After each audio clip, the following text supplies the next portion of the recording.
First and Now is the official BC Lions podcast and radio show. Shout out to everyone listening on 730 CKNW, wherever you get your podcast. The podcast is presented by World Vision Canada, national charity partner of the BC Lions. Visit bclions.com/World Vision to become a supporter. Coors Light, a supporting partner as well. And I tell you what, guys, Canada Day, happy Canada Day. It's hot outside. Could use a Coors Light. Okay, I'm a little ticked off right now. What's just wrong? right out of the get-go. So a couple weeks back, I had a soda on the table, which was obviously not part of the Lions sponsorship deal, whatever. So I had to take the soda off the table. I get that. I understand that. I don't remember this. Yeah. You're drinking pure vodka out of a mason jar. That's not a problem. Well, see that, folks? yeah. See? That's, I don't know, Smirnoff, Alberta Pure, whatever. Absolute, actually. Absolute. Grey Goose. Yeah. And well, I'll tell you what. that's Grey Goose. Just by the smell, I'm telling you it's Grey Goose. Well, I'll tell you what, Bob. It's a hot day. It's Canada Day. Like we've lost 3 in a row. You need to have. I'm allowed a couple minor rebellions. It's all good. There you go. That's what Gene Hackman said in the firm when he orders a martini at lunch. Says I'm allowed a couple minor rebellions. Gene Hackman was such a good actor. He was. Nick's just like flying over his head right now. Do you, Gene Hackman? I'm just here sitting and enjoying you guys talk about. Do you know who Gene Hackman is? I know is the short answer. Okay. What was your favorite Gene Hackman? Firm, Hoosiers, Unforgiven. Very He good. was really good. There's a whole bunch. I mean, Crimson Mississippi Tide. Burning, Crimson Tide with Denzel Washington. That one scene where they Runaway go back. Jury was outstanding. Yeah, too. I mean, there's tons of Gene Hackman movies. Yeah. Recently passed too. R.I.P. Yeah, in the last few months or so. Mhm. So Sad too. The Talk way it some all football went here down. now. well, we could talk movies. I don't mind talking movies. Remember the Titans? Yep. It's good football.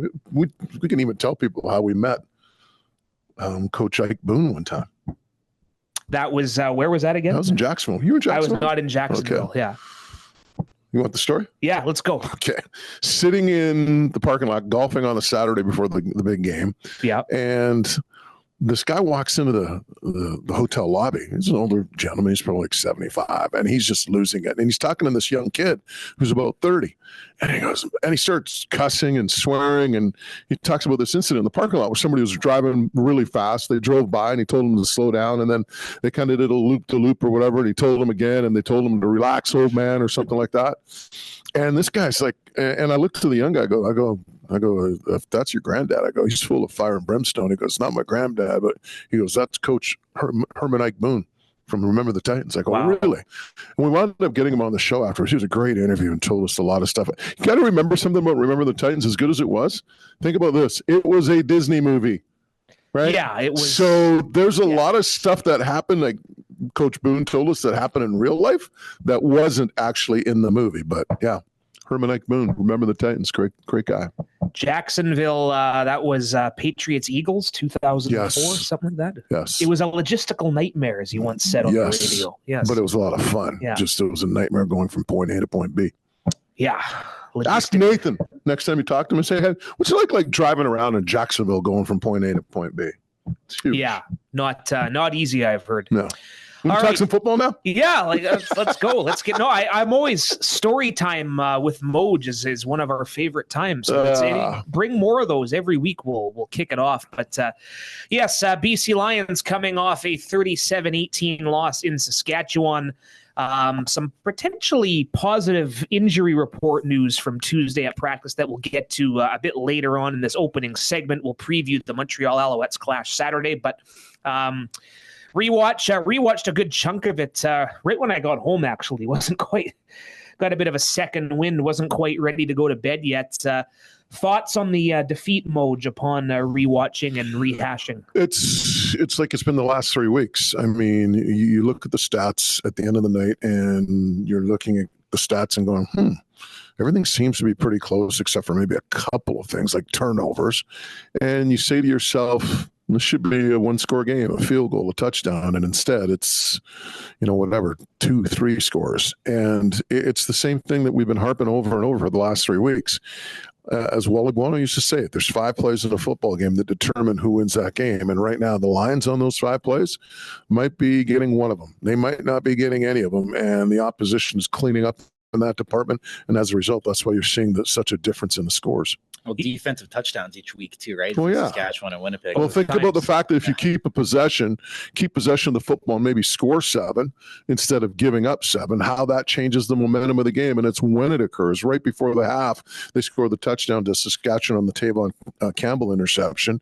And then they get the ball back to start the second half. And again, they score on that drive with a field goal. So it's like I said, it's just they got to start making those plays that you need to win. Yeah, pretty much a 16-point swing, the pick 6 at the end and the touchdown drive, which took up over half of the third quarter, right? Was it touchdown or field goal? I thought it was a field goal. Maybe it was a touchdown. Yeah. Touchdown. Yeah. There you go. And then they went for 2 and missed it. So I guess technically at least a 16-point swing, right? I mean, the Lions, they kick the field goal. They go up by 1 going to the locker room. Instead, they fall down 16-7 by 9. So, yeah, just not good. And Jeremiah Mazzoli owned his mistakes. And, yeah, some positives to take, too. James Butler with his best outing of the season so far. They got a bit of a pass rush going. Matthew Betts, who we'll talk about in a few minutes, his possible status for Montreal, got his first couple of sacks. Actually got injured on his second sack, right? Well, I mean, you're looking at the defense and the way the defense is played. They gave up, 9 points at the half? That was it. They held Saskatchewan to 3 field goals. And, they always talk about complementary football. Your defense if your offense isn't firing, it's extremely difficult for your defense to play at a consistently high level throughout the course of the game. Sooner or later, they are going to bend they'll wind up breaking instead of bending. And we saw that Saskatchewan scored the touchdown drive. BC gets the ball back. And in that instance, you need your offense to go out there and answer, get a little bit of momentum back, 2 and out. Yeah. And Saskatchewan gets the ball back and scores on another drive, I believe. So that's what's hurting this team right now. Is like people don't realize that the game of football is complementary. You need all 3 facets of it to be operating at a high level. And right now they're not getting it from the offense. And unfortunately, it's starting to impact the defense, particularly in the second half of games. Yeah, and a guy like AJ Ouellette's going to wear you down too, right? And both teams went into this game, obviously, with their backup quarterbacks, and you look at the turnover category, Saskatchewan didn't turn the ball over, and there's a lot of discourse going around the CFL right now with a lot of teams having to deploy their backup quarterbacks, and the teams that are winning with their backup quarterbacks are often just taking care of the ball or relying on their ground game, supporting the backup quarterback, kind of making him that game manager character, and a guy like Jake Mayer doesn't turn the ball over, and that's something the Lions defense. Well, the whole thing, too, is you've got to make those teams one-dimensional, right? That's the thing in terms of winning. Like, if it's switched around and BC's winning that game 24-3, I'll tell you what, people aren't going to be talking about Jake Mayer's great performance against the BC Lions and AJ Ouellette running the ball. They'll be talking about the fact that Jake Mayer probably threw 2 or 3 picks or whatever the case is, because you've made those teams one-dimensional. And that's the key when you get players or teams in one-dimensional states. It's extremely difficult to win if you don't have a great quarterback. So that's when I'm looking at these situations with backup quarterbacks. The teams that are winning are the teams that are putting up points on the board, that are running the ball effectively, and that are playing good defense and making life for their backup quarterback easier, right? Yeah. And that's the whole key. And there's even the lack of discipline on offense too with the Justin McInnis play, right? That could have been a major swing before that pick 6, but McInnis is offside, and the crowd noise is probably a factor there. And then same thing in the third quarter when Sask gets 7, that's okay because there's still lots of time in the game, and suddenly the Lions are doing the things that were working in the game for the Lions on offense are definitely the tempo, right? There was a one drive where it's just Mazzoli and Eberhard playing pitch and catch pretty much down to the 1-yard line. Then you get that false start penalty, and that takes away 4 points too. So there's another key play that you're talking about, and it just doesn't go the Lions' way. BC came into the game, I believe, they only had like 118, 112, I don't have it in front of me, yards in the first 3 games. And in that one game, they were close to what was the number at the end of the night, Bake? Was it close to 2? You're talking penalty yardage against the penalty. Lions. Yeah, I can dig that up here in a second. I want to say it was even close to 3 or might have been 3 or whatever. But the case, I think they were penalized double digits, and I think it was almost 3 times the amount that they had penalized in the first 3 games. So yeah, I think it was 12 penalties they took for 100 something yards. But anyway, simple things that got to get better, and it doesn't get any easier. The East-leading Montreal Alouettes on Saturday. In a few minutes, we'll bring in Joey Alfieri from the Alouettes content team. Does a heck of a job there. We've had him on this show a couple of years ago, but Injury news, potential injury news. Nathan Rourke officially had the limited tag today, but he essentially did most of the first team reps. It was a bit of a scaled down practice today. There was 2 sessions of team, and he split it with Chase Bryce. Jeremiah Masoli, a bit of an injury to his throwing shoulder, didn't take part a whole lot. So head to our YouTube, bclions.com. Nathan Rourke, as of today, Tuesday, optimistic in returning for the first time since week 2 in Winnipeg. And that's just music to the ears for everybody. It's like I talked about, looking at the average return of baseball players from that study that Stan Conti did. We talked about this last week. I think it was 30 days for hitters, 35 days for pitchers. And I want to say Nathan in Montreal will be up to 23 days. Yeah, it was 16 last week. He's getting closer and closer. So I feel a lot more optimistic clearly about this week, him returning, than I did last week. Yeah, and the thing too with Nathan, he admitted himself today, he's a quick healer. Remember the Liz Frank injury? How quick he came back from that, and that's something that just naturally Nathan has. The concern I'm looking at right now is the defensive line. Matthew Betts, the positive was he was limited, so and he was joking today that he still has an arm, so that's okay. But we'll see where that takes us. But a guy like Dwayne Hendricks did not practice, and so did Jonah Tavai, right? And that led last game on Saturday to guys like Christian Covington, Nathan Cherry, Thibaut Debye pretty much playing full-time reps. And although I thought Thibaut he's had a strong start to the season, in my opinion. He blew up that Tommy Stevens sneak earlier in the game. But in the CFL, if your defensive linemen are playing 40, 50 snaps, that's not how really they operate now. They usually rotate 8 or 9 guys in, and ultimately you just need the bodies out there and guys like Hendricks and Tavai to heal up. Lions 14 penalties for 125 yards. They had 112 yards, I think, heading into that game in 3 games. So in other words, they had more yardage against Saskatchewan than they did in their previous 3 games. Yeah, and then we'll keep an eye on Betts, like you were saying. I had one of those little arm bands, one of those black bands. So we'll see. Buck Pierce talked about him post-practice media scrum day-to-day. Some good news, Stanley Berryhill, a full participant. Stanley out for the last couple of games with his own thigh injury. So we'll see the domino effect on the offense should he come in. Tyler Coyle, another guy who left, he's heading to the 6-game injury, we think. Dwayne Hendricks, a non-participant, so already without Jonah Tavai. He did not take part on Tuesday, day 1.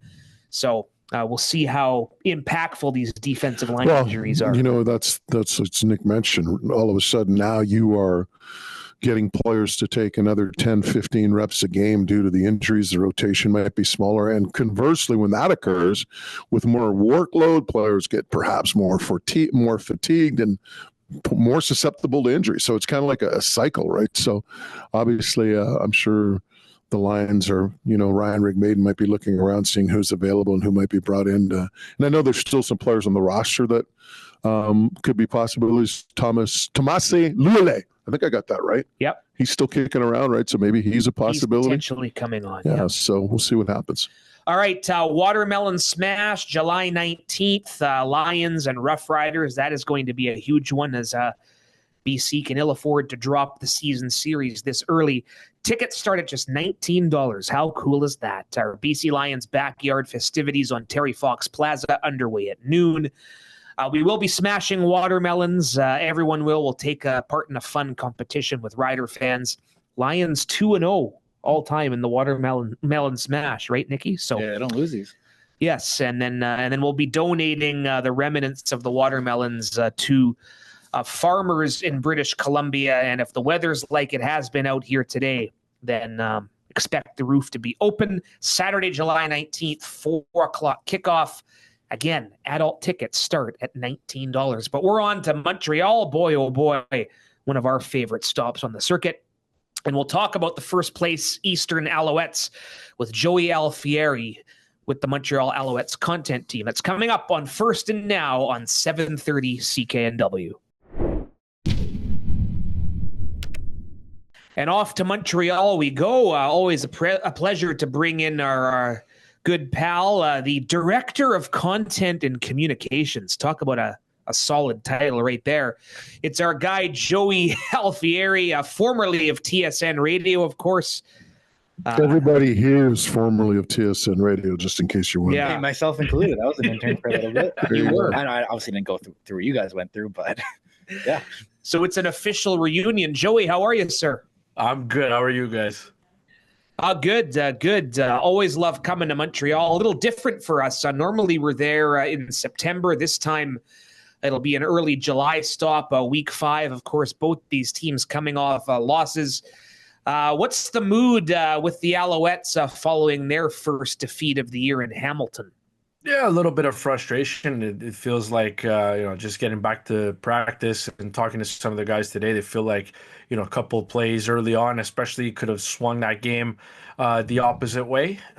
Especially, just hearing from McLeod Bethel-Thompson today, he really was kind of frustrated. And he said he still hadn't digested the loss to Hamilton. But, you guys know how it is, right? Like the quarterback takes all the blame when the offense doesn't perform. But it felt like they were out of sync as a unit, and it's something that we haven't seen in a really, really long time, probably since last October when they came to BC and put up a dud with a lot of backups there. So yeah, I think there's a lot of frustration and a lot of sense of like, hey, you want to come back and get back on the right track, especially right before a bye week.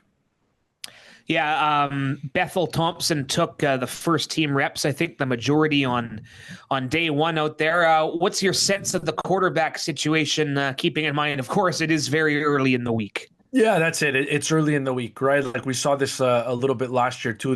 I think it was before a Saskatchewan game in August.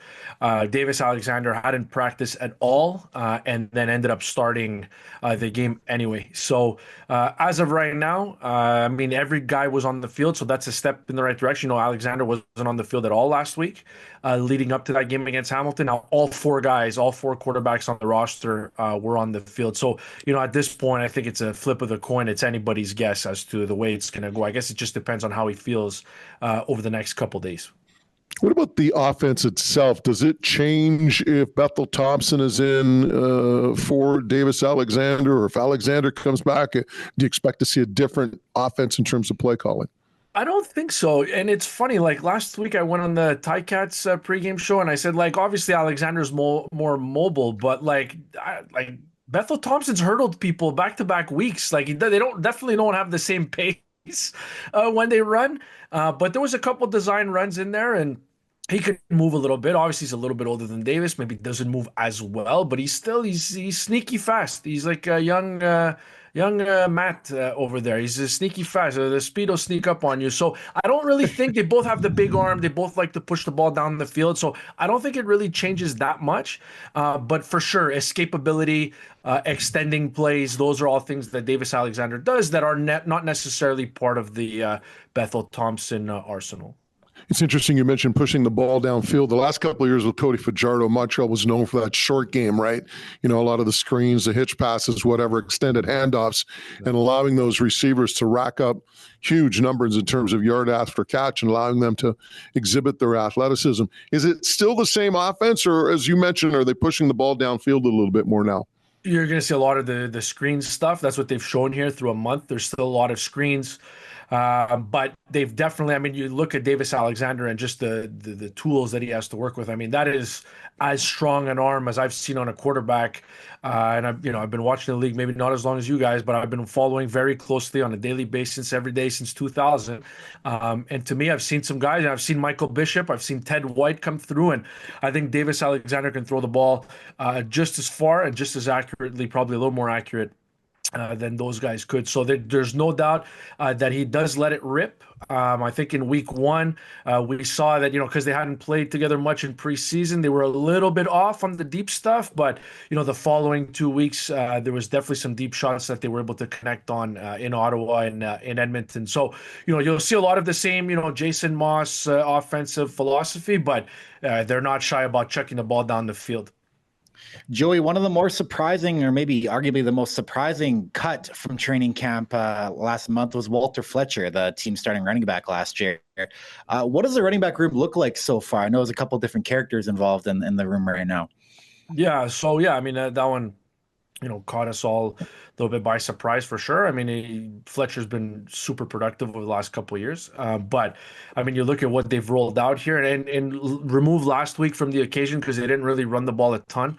But the first 3 weeks, they had a lot of success just because they weren't as predictable. And they had Sean Thomas Erlington there, a veteran Canadian, who's done a really nice job ever since coming to Montreal. Even in Hamilton, he was really good. But, you know, he's such a special talent. And you know, injuries have kind of slowed him down before he got here. But he's actually looked really good. I broke off that big 26-yard run in Edmonton to pretty much put the game to bed and ran the ball really well in the first couple weeks as well. And Stevie Scott was here last year, got the start out in BC, made his CFL debut in BC last year in October. And he's looked pretty good. He had a really, really strong camp. And the guy who kind of came out of nowhere, showed up in training camp the second week is Travis Tice. Whereas number 30, I mean, he's something else, man. Like, he's just one of those guys that, I mean, he had a 14-yard run in Ottawa where he broke like 6 or 7 tackles. Like, he's just impossible to bring down. He can run between the tackles. He has really good hands. All 3 guys are blockers, and I know that's something, you know, for Jason Moss. You ask him about the most important job that a running back will have to do in his offense, and it's protecting the quarterback. And all 3 of those guys, no matter who's in there, all 3 of those guys can protect the quarterback. So, you know, all 3 guys can run between the tackles. They can bounce outside. They all have good hands. So they have a similar profile, different body types, but similar profiles. Last week, all 3 of them dressed. Usually it's one of the Americans and Sean Thomas Erlington that will dress, so we'll see what they do going into this game. But there's no doubt that when they've had success offensively this year, yes, Davis Alexander's been at quarterback, but they've been able to run the ball effectively. And I think if they give McLeod Bethel-Thompson a little bit of help, I think he's going to be fine. And that ground game, 3 out of 4 weeks has actually been pretty good. Joey, flipping to the defensive side of the ball, we were talking earlier about the Alouettes. They've kind of built a really strong foundation of household names now. Guys like Dequoy, Beverette, even Adiemi Berglund now is, you know, being nominated for league awards. But give me a name or 2 on defense that, you know, the average CFL fan should be looking out for, and who's kind of making some strides there on that unit.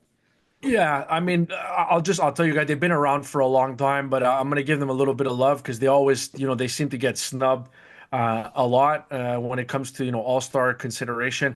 You know, I think Wesley Sutton at boundary defensive halfback and Kebion Ento he's managed the corner on the wide side of the field. I mean, I think those guys are among the best at their position in the CFL. I don't think they get enough love. And so I'm going to, you know, I'll single out those guys. You mentioned the Beverettes, the Quaz, you know, Darnell Sankey's had an unbelievable year.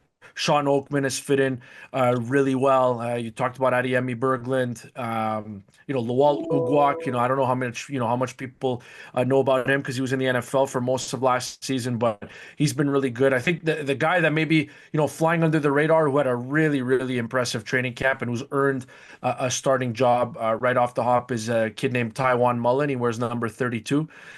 He's really good. He's fast. He's athletic, can cover, plays that Sam linebacker spot, can play a little defensive back as well. He's been really, really good. And his mom and Lamar Jackson's mom are sisters. So he's first cousins with Lamar Jackson, has a brother who was drafted in the second round of the NFL. But, you know, Taiwan Mullen's been really, really good for this team early on. He shows a lot of upside, and he's flashed some big playability in training camp as well. So that's a guy I'm anticipating is going to continue to grow and get better as the season goes on. What type of identity has Jason Moss brought to the organization, Joey? Obviously, instant success with the Grey Cup and getting close to getting back last year. But is it fair to say he's changed the culture around big time? Yeah, I think Danny Machocha, Jason Moss, they have a great relationship. It goes hand in hand. I mean, just look, we talked about it. We all worked at TSN. I always thought that culture was a little overblown when I worked in traditional media. And now that you get to kind of live it every day and just be on the outside looking in, I mean, you see how important building, you know, not just a winning culture, but that family atmosphere in the locker room, how far it goes and how far it can go. I mean, when I started with the Alouettes in February of 2022. There was hardly any players from outside the city that lived in Montreal all year round. A couple of years later, we have guys from all over that have decided to make Montreal their home all year round because they want to be a part of it 12 months a year. So credit to Jason and Danny because they've come in And they've done a really good job laying the foundation for for success, but also they've made it clear, what being an Alouette entails. It's very much a blue collar, bring your lunch pail to work mentality every day. Rain or shine, they're going to practice, heat, no heat. They have that work ethic, and a lot of what they do, people talk about the defensive success. I mean, they've had success. The ride to the Grey Cup in 2023, the defense in the second half of the year was great. They're even more physical this year. I think as long, you have to know that when you're going to play the Alouettes, you're in for a dogfight, because they bring the intensity, they bring the physicality, and it's been fun to watch. And that's what they're all about. And that's what those two guys in particular, that's what they've brought. I want to pivot back to what you're talking about in terms of culture. I mean, when George McPhee won the cup with the Vegas Golden Knights, their president, he said, something along the lines, I'm paraphrasing, he goes, everybody kind of checked their egos at the door. And it wasn't just the players. It's everybody in the organization. It's your training staff. It's your scouts. It's your coaches. It's your, support staff. Everybody has one common goal. And I think a lot of that is derived from ownership. And that's where I want to go next with Montreal, is how much of an impact, we've seen it here in BC with the Mardoman, how much of an impact has a new ownership group had in Montreal in terms of that culture and the team?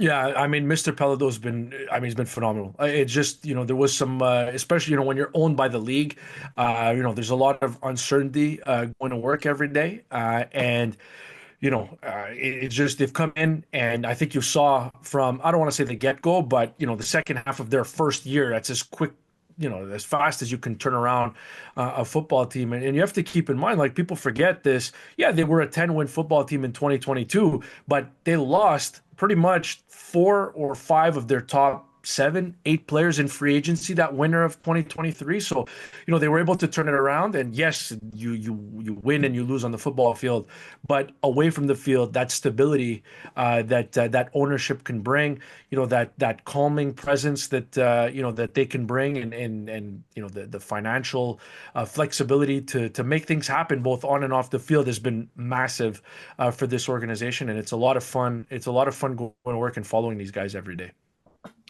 Well said. Yeah, we see it from the outside, just the impact those gentlemen have brought.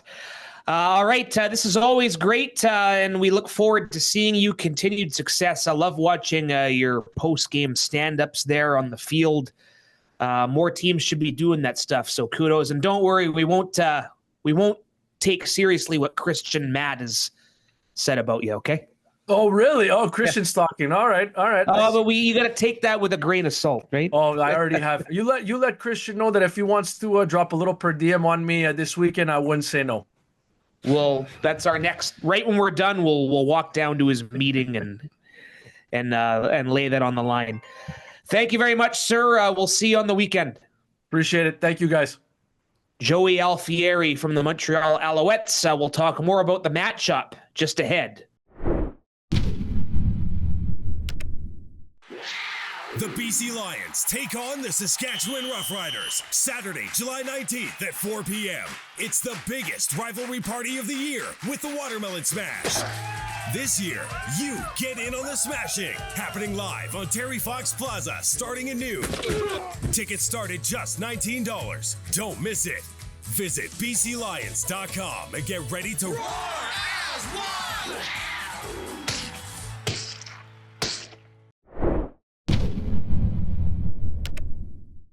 First and Now continues on 730 CKNW. Matt Baker, Bob Marjanovic, Nick Kowalski, as the man said in the intro. And it's a pleasure to be here. Happy Canada Day. Hope everyone is celebrating responsibly, celebrating joyously. And hard to believe the calendar has turned to July, and we're already into week 5 of the CFL campaign. Lions and Alouettes, Percival Molson Memorial Stadium on Saturday. Kickoff 4 o'clock right here on CKNW. Moj and Julio have the pregame at 3. And we'll get into the game, but Montreal can't beat it, Moj. I know you've been many times. What do you love most about La Belle Provence? Just love the vibe. Yeah. Right? I mean, going down to Old Port, having a great dinner down there. There's a couple of spots that we hit, and I can't remember the name of this one hotel. It's got a roof. Joey probably know it has a rooftop patio, and you overlook the port, and then go up to Crescent Street.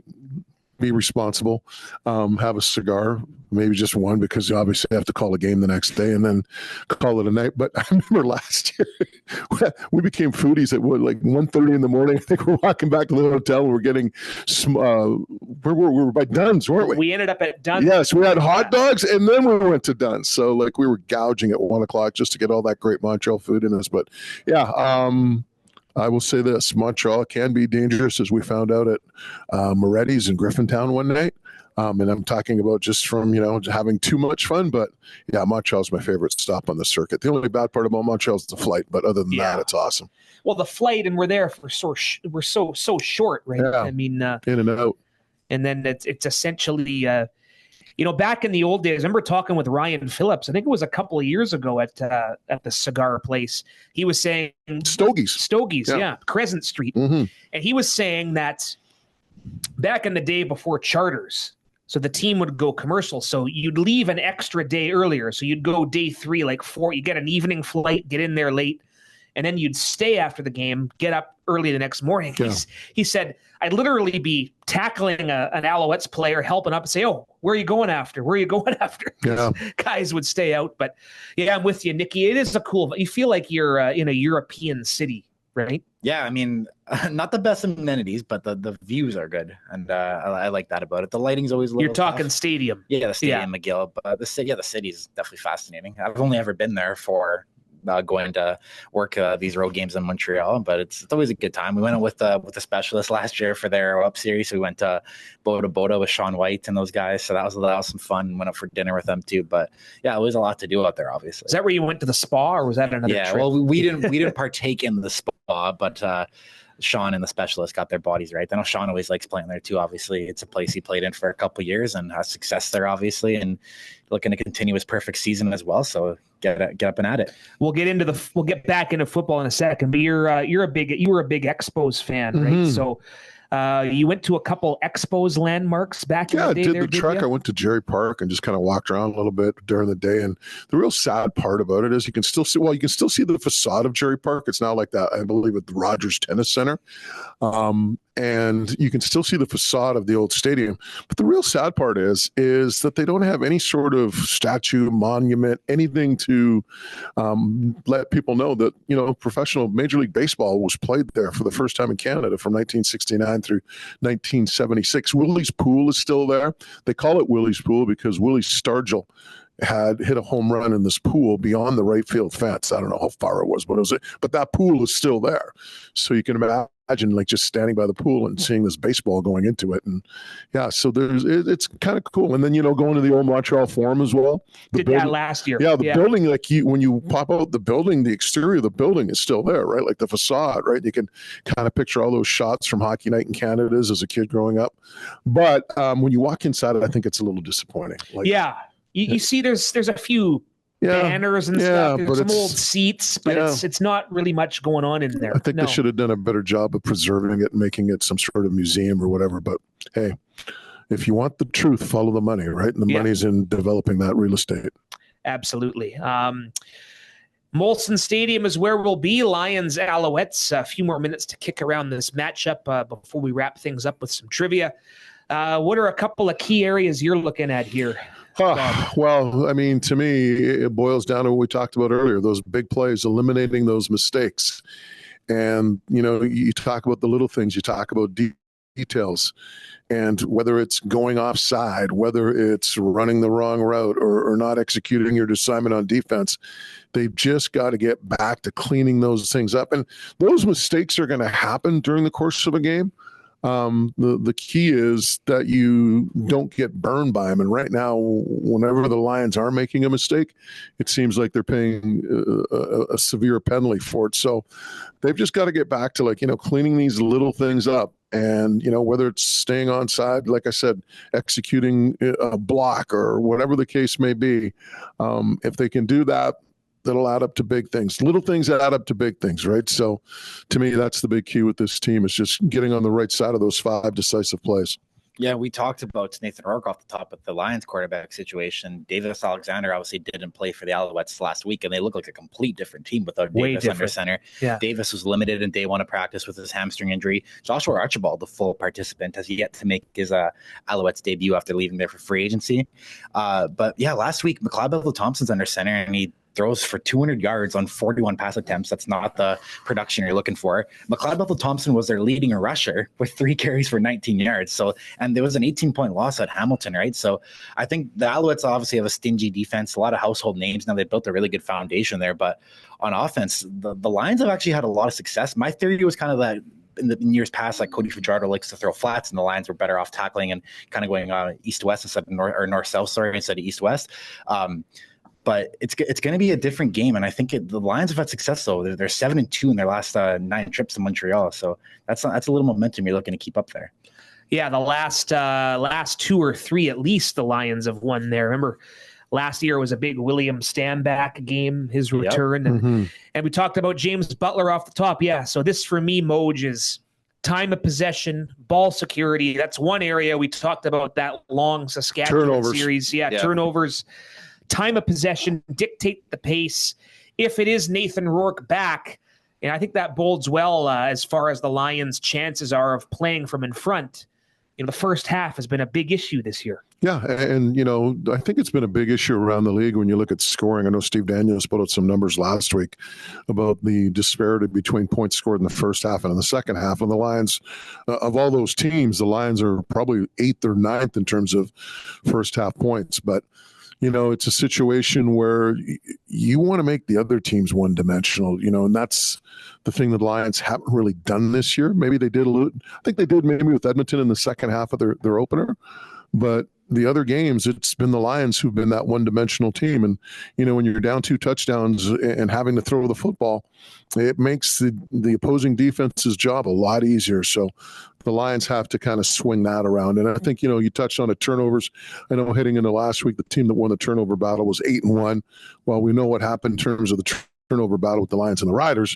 I'm sure if you check those 3 other games, it'll probably support that 8-1 stat again. So that's the other thing that you touched on, big ball security. They got to do a better job of that. And Montreal did lose a turnover battle 4-2 last week, and I think that kind of explains everything about how they lost by double digits as well. Tipped interception there was kind of a play that, Yeah, the Alouettes still do lead the league with a +5 turnover ratio. The Lions are way at the bottom at -8 on the year, so that's obviously a category you're looking at. Montreal also, we're talking about their defense. They get after the quarterback well. Ademi Bergelin's kind of turning into a real Canadian star in this league. Sean Open's been a great addition, obviously, Tyrese Beverett, those guys. But the Lions' offensive line quietly has only allowed 2 sacks all year. That's best in the CFL. So yeah, I think that unit is starting to get a little bit of kudos, and there's been injuries too, right? Tyler Packer goes down on Saturday. Dijon Allen obviously missed Saturday's game too, but it's a unit that's starting to get their kudos and opening up holes for James Butler. But that's a big area for me too. This Lions offensive line, whatever quarterback's under center for the Lions, they have to protect them. Yeah, and the chess match for a Lions secondary that I think has played really well through 4 games. We know about the Alouettes' weapons: Tyson Philpott, Austin Mack, Tyler Sneed, who had a heck of a game against the Lions last year in Montreal. That guy's dangerous. He can burn you and make you pay. Mike Benavides, Ryan Phillips, their game plan and how they attack this is going to be an interesting one, Moch. Well, I think you made a great point. And it depends who's going to be starting at quarterback, whether it's going to be Davis Alexander. We don't know yet. Maybe Joey will tell us a little bit more. Maybe it's McLeod Bethel-Thompson. But one of the things that this Montreal offense has done the last couple of years is play that short game real well. A lot of screens, a lot of, east-west type things, as Nick was saying. And the key to that is tackling, because if you look at yards after catch the last few years, I'm pretty sure Montreal is going to be at the top of the list. So for me, that's a big key in this game, is how the Lions tackle. And yeah, they're going to try to execute that. But if the Lions can, make that tackle, and all of a sudden now you're looking at 2nd and 8 rather than a first down or 2nd and 2, it makes a lot of difference on defense. Yeah, those are the keys to me last year in that game, too. It felt like almost every drive, it was AC Hilliard, Ronald Kent Jr., TJ Lee stepping up on one of those east-west flat balls that I think typically the Fajardo offense was running a lot, so we'll see what it's like this week. But injuries on the Alouettes receiving core too. Cole Speaker was limited. Austin Mack missed last game and was also a DNP. Correct, yeah. Today, so they do have a lot of weapons, like Tyson Philpott's, and he's kind of entering his prime, you could say, at this point, Big right? time. So he's a guy that I don't know if maybe Gary Peters gets a little more attention on, but I don't think it really matters at this point because, like you said, the Lions secondary overall is playing really well. I think a guy like Robert Carter Jr. is really making strides, in my opinion. Deontay Williams has allowed a couple touchdown passes, but he's been very active, in my opinion, making a lot of good plays too. So see what that holds. And Deontay's someone, the physicality there, it's a nice welcome addition. Christophe Beaulieu, another guy we have to mention, a thundering hit there in Saskatchewan. And, he made a guy like Adrian Green expendable in free agency, right? These guys are going to be a little more jacked up going home to Montreal this week. Yeah, I mean, playing in front of friends and family, so I expect, the whole Laval connection, whether it's Betts, Adam Auclair, whether it's Christophe Beaulieu, you expect those guys to have a little bit of extra in the juice playing at home in Montreal. All right, 4 o'clock right here on CKNW. Moj and Julio, the pregame at 3. What does Kowalski have cooked up for the world-famous trivia? We're going to wrap the show up in just a couple of minutes and some final thoughts as well heading into Week 5 of the BC Lions season. First and Now continues on 730 CKNW. Pleasure to be back on First and Now. Week 5 of the season. Where has the time gone? A presentation of World Vision Canada, national charity partner of the BC Lions, Coors Light as well, presenting sponsor. Hey, reminder, next Tuesday, we're back on location, July 8th at Goodco Granville. We'll get a couple of players to join us. We'll have specials on Coors Light, burger specials. Great spot. We do one on location a month for On Tap. Our last one at Goodco Main Street was a pretty good time. We had James Butler and Keon Hatcher. So again, that's 1 week from tonight, Tuesday, the 8th of July, Goodco Granville. All right, it's that time, final segment, which usually leads us to trivia. What has Nick Kowalski got in store this time? It was pretty fun last week. In honor of Canada Day now, we did the most outstanding Canadians of the last quarter century, was it? Yeah, well, I'm happy you like that one because I am sticking on a similar path here. So last week we did do the last 25 most outstanding Canadians in the CFL, but it sparked my interest too. Like you said, we are recording this on Canada Day. So 14 different BC Lions have won a league award.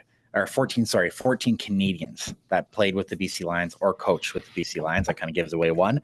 But can you name these 14 people who have won a league award at the CFL? Louis Pasaglia, Wally Buono. Wally Buono. Louis Pasaglia is an incorrect answer. Oh, wow. He's never won a league award. Bart Johnson. Wally Buono's in there. Wally Buono is the 2006, 2011 Sean Millington. Coach of the Year.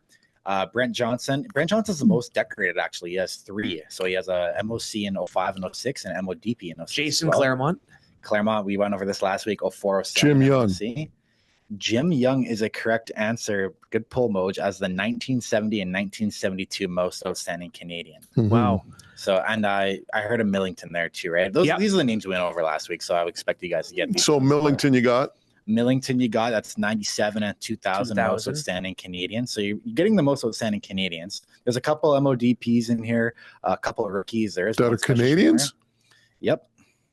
Outstanding defensive player. Yeah, there's 2 outside of 3, but you got Brent Nick Johnson Hebler. already. Nick Hebler is an incorrect answer. You guys got to think pretty recent for one. For most outstanding defense. Yeah. Canadian Lions have been kind of dominating the league awards in the past couple of years. Matthew Betts. Bo Lacombo. Matthew Betts is them 2020. Williams and Lacombo. So Jordan Williams is the most outstanding rookie in 2021, and then Bo Lacombo is the 21 most outstanding Canadian. So you got a couple more there. How many more do we have to name here? You're looking at one. A most outstanding Canadian, a most outstanding special teams player, a most outstanding offensive lineman. Actually, 2 of them. Sean White. Sean White's an incorrect answer. Sean White has been robbed of this award the past couple of years. He should have won it last year. McCallum. Paul McCallum. Nice pull. 2011 most outstanding special teams player. Okay. So you're missing 2 most outstanding Canadians in the 2000s. Were these in the 2000s? So we would have named This these decade, guys or this last century. week. Sorry, this century. This century. Yeah, you Okay. guys both named these guys. We already. Yeah. Ricky Foley. Ricky Foley is Yeah. 2009 most outstanding Canadian. And which one are we missing? So we got a Canadian, and what else are we missing? Defensive player. Defensive player of the year, Canadian? Yep, and then 2 different most outstanding offensive linemen too. Oh boy. The Canadian is really recent. You just haven't said his name yet. you guys know the name. Man. Matthew Betts. Said him No, already. he was a defensive player in 2023. Yeah. Who had a magical season. We always talk about it. Defensive player? Canadian, most outstanding Canadian. And most outstanding. This decade. Nathan Rourke. Nathan Rourke. Oh, you guys didn't say God. Nathan Rourke. So Seriously? for the record, did not All say this, Nathan Rourke. Occam's razor. all this Gray Goose. All must right. be getting to our- So there's 3 final names here. One's a most outstanding, or 2 are offensive linemen. One's a defensive player. And we're going back to Dear Wheelhouse emojis. We've got a couple in the 70s and one in the 90s. Outstanding. Jim Mills. Jim Mills. Yeah, Thank that's a you. Good pull. Yeah. So he Good was one, the big. 1990 and 1991 most outstanding. Al Wilson. Lineman. That is the other offensive lineman. Yeah, there we go. 1977. So you guys are missing the 1976 MODP of the CFL. Most outstanding defensive 1976. player. That's in my wheelhouse. I should know that. It wasn't. No, it was before. Oh, Bill Baker. Bill Baker. There you go. Is that the Boom, baby, I'm back. Is that the Undertaker? Bill Baker, the Undertaker. Yeah. You're a cousin, 3 times Yeah. removed, twice over. He That's was why married to your mom's sister's brother, uncle, daughter. twice removed. Yeah. Yeah. There you go. I think I saw him at a family reunion Yeah, once. there you go. You know what? He made his mark with the Riders, Right. and then he finished off his career with the Lions for a couple of From seasons. Sheridan, Manitoba, too. And I cannot say I've heard of Sheridan, Manitoba. So. Come on, Mr. Good, Prairies. Good on him, though, for putting on for the small towns. Yeah. Bill Baker. Yeah, the Undertaker, right in the Wikipedia bio. Mm-hmm. There we go. Nice one. Clear Nice the one. board. And how do we forget Nathan Rourke? Yeah. Well, We forget Nathan Rourke, but I remember Bill Baker. Jim Mills, no problem. Hello, sign number Well, 38 you guys that get you're all old. excited to start riling off all the Canadians, Claremont and Johnson and Millington. So Rourke was probably going to be in that list, but Yeah. you guys cleared the board again though. That's 2 in a row Good. now. So We got a little bit of a streak you going. guys answer Mhm. the Canadians. I will move on from the Canadian trivia after this. Good homage to Canada Day, but yeah, good job, guys. Can I just say, every time I meet Al Wilson, he's such a good guy. Mhm. He came to our ticket sell-a-thon. They had everyone at the downtown office, us included. Well, not Nick because he had to film the thing. Try and cold call people and sell tickets, and we had a couple of alumni, Tom Europe, and Al Wilson showed up and cold called some guys. It's great guy, great player, and a great ambassador. I to the love what you guys franchise. did a couple of years ago when you brought the players in, like, a guy like Al Wilson, and he talked with Michael Couture, Couture or whatever. Right? Like, I thought that was a really good series. I liked it. Parker Hall, that was his idea, was it not? Correct. Yeah, give Parker Give his Parker credit, some kudos. Yeah, we had Paris Jackson in here. We had Paul McCallum in here. And always do stuff with the alumni when we can. Of course, last year, the 70th season as well. And a lot of it was about honoring the 2000 Grey Cup champions. That's a squad that's near and dear to my heart. So, yeah, excellent. And we'll be on the air. Moj and Julio will be on the air Saturday, 3:00 pregame show. We'll continue to track the progress of Nathan Rourke day in and day out, I should say. Again, head to our YouTube channel. Nathan saying he's optimistic. It looked like he was moving pretty well, throwing pretty well, a lot more zip on that ball on the first day of the practice week. But we'll truly know Thursday when the injury report and game statuses come out. Reminder, next week we're back on location, Goodco, Granville, beer specials, burger specials, and a couple of special guests that we are still working on to join us. First and Now, presented by World Vision Canada. Thank you, fellas. We'll do it again next week on location. Yes, sir. Have fun in Montreal. I know I will be. So Good stop, Nikki. It's a good stop, right? Yeah, always one of the best. Always one of the best. And the weather looks pretty hot too. So and stormy. Pack your shorts, pack your rain gear. Maybe who knows? We shall see. And we'll be back to review it next week on First and Now. BC Lions versus Rough Riders. Saturday, July 19th at 4 p.m. It's the biggest rivalry party of the year with the Watermelon Smash on Terry Fox Plaza. Tickets start at just $19 at bclions.com. Roar as one!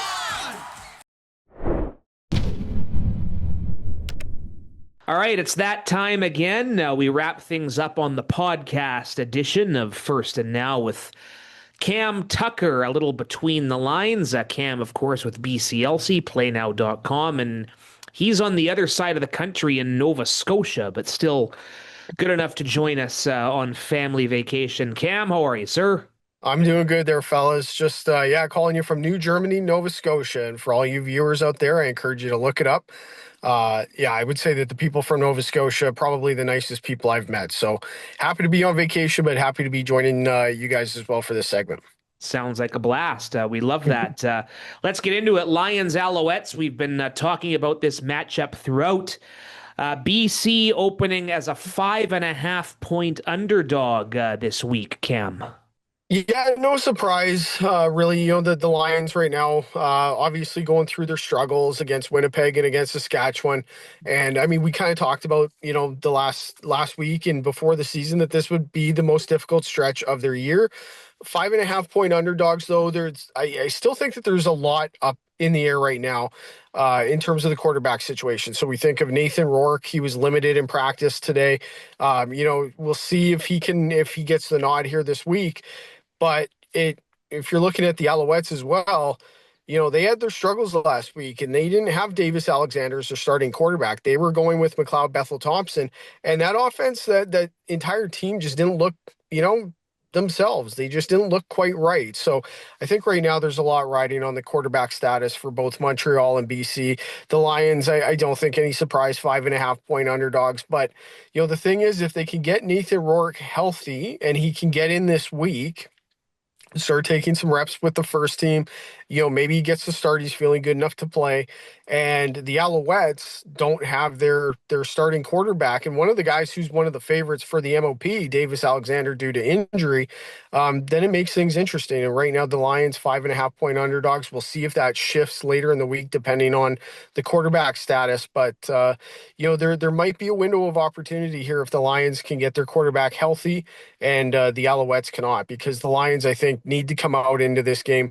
And, it doesn't matter who's at quarterback. You got to play with some urgency here because they need the win. Cam, when it comes to the other three games in the CFL schedule this week, you got Winnipeg, Calgary, Hamilton, Toronto, Ottawa, Edmonton. Some pretty important matchups early in the season. But where are your eyes looking toward when it comes to the Lions on these games, and any trends that stick out to you?